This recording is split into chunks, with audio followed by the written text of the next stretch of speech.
The fight against any pandemic requires global solidarity. This is common sense. But as coronavirus infections escalate in the U.S., the propaganda campaign within the country and against China intensifies.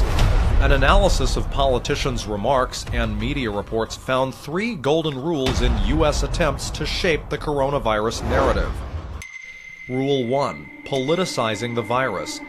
Despite scientists' warnings, U.S. President Donald Trump downplayed the virus, calling hysteria over it a Democratic hoax. This is their new hoax. We have lost nobody to coronavirus in the United States.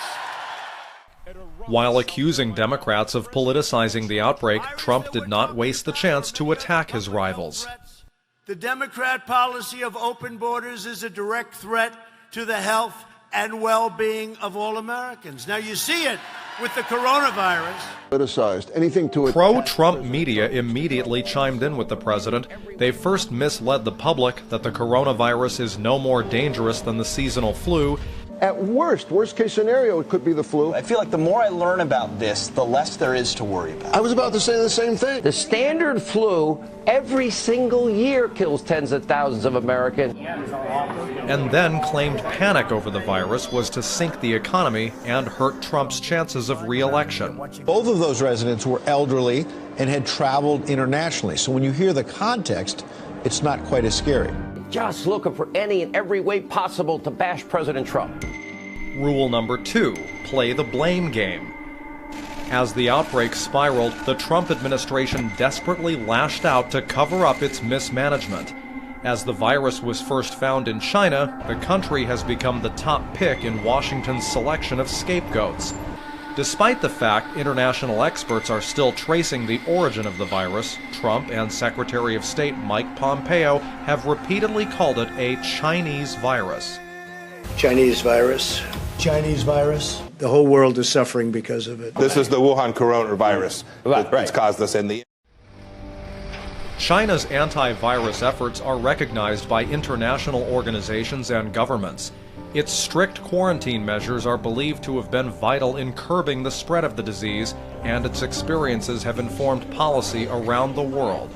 Hundreds of thousands of people in China did not get COVID-19 because of this aggressive response. It's a remarkable response that's being organized in China to contain the virus. But the U.S. is deliberately turning a deaf ear to it.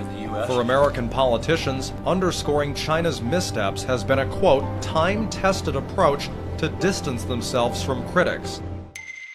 Rule number 3, protecting the U.S.'s image.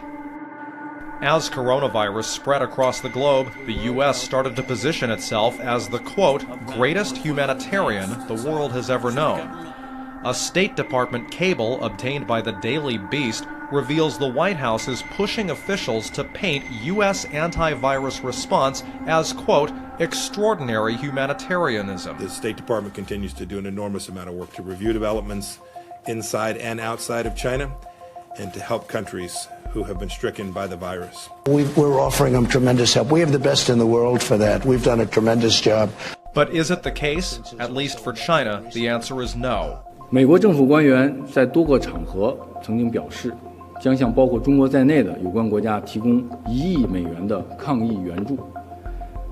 别的国家是否收到我不清楚，但我可以明确地告诉你，迄今为止，中方从未收到来自美国政府的资金和援助。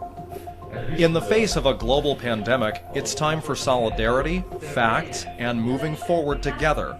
But some American politicians and media outlets are trying to tell the world a different story by reshaping the coronavirus narrative.